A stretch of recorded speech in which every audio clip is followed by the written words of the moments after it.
মাওলানা গাজী আতাউর রহমান, আপনার জন্য একদম 30 সেকেন্ড, শেষ মুহূর্তে 30 সেকেন্ড আপনার কিছু বলার। হ্যাঁ, আসলে আসলে ওনারা, আমি যে কথাটা বলতে চাইছিলাম যে ওনারা তিনজন তো একই টোনে কথা বলে, এই জন্য আমার সময় একটু বেশি পাওয়ার কথা ছিল যৌক্তিক ভাবেই। তারপরও যেহেতু আপনার কাছেই ডায়াস, অতএব আপনি এত বিবেচনা করবেন।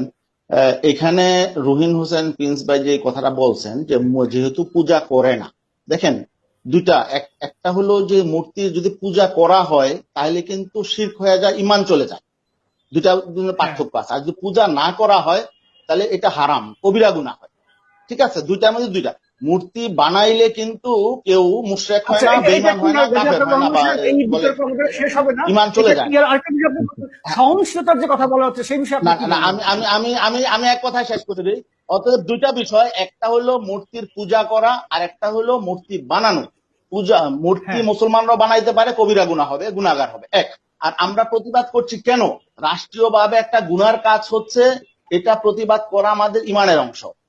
এটা একটা বিষয়। আর যেমন হাসান ভাই যেটা একটা অপ্রাসঙ্গিক ভাবে নিয়ে আসছে, 71-এ ভূমিকা টুমিকা এইসব, 71-এ তো ওনাদের মতো মৌলবীরা যারা আসলে সবসময় ক্ষমতাসীনদের মনোরঞ্জনে ব্যস্ত থাকে, তারাই 71-এ পাকিস্তানিদের মনোরঞ্জনের জন্য ইসলামের ভুল ব্যাখ্যা করে অপকর্ম করেছে।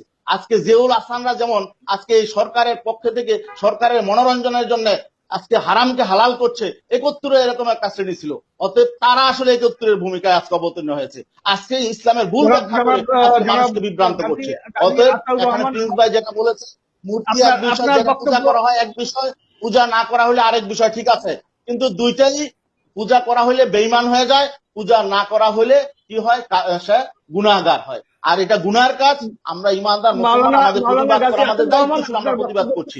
যেমন সংবিধান থেকে আল্লাহর উপর পূর্ণ আস্থা বিশ্বাস দূর করে দেওয়া হয়েছে, আমরা প্রতিবাদ করেছি। প্রতিবাদ করাটা আমাদের দায়িত্ব। ধন্যবাদ।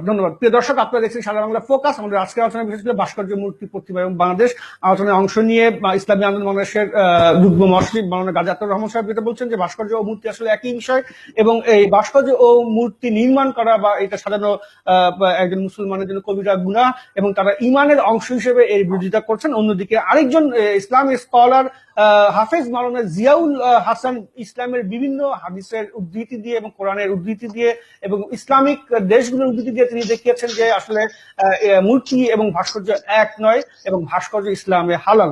আমরা দুজন ইসলামিক স্কলার থেকে দুই রকম ভিন্ন মত পেলাম। সঙ্গে যুক্ত ছিলেন, এখন যুক্ত আছেন জনাব রুহিন হোসেন প্রিন্স, সিপিবির সম্পাদক। তিনি যেটা বললেন যে আসলে আমাদের 71-এ আমাদের যে মুক্তিযুদ্ধের বাংলাদেশ, যে আমরা এখন যে দেশটি পেয়েছি, যার কারণে পেয়েছি, তার একটু সম্মান দেখানো বা সহনশীলতা বা আমাদের সামাজিক সম্মিলন ঘটানোর যে প্রয়াস, সেই প্রয়াসের মধ্যে ধর্মকে আসলে টেনে আনা মোটেই যুক্ত না। কারণ আমরা আমাদের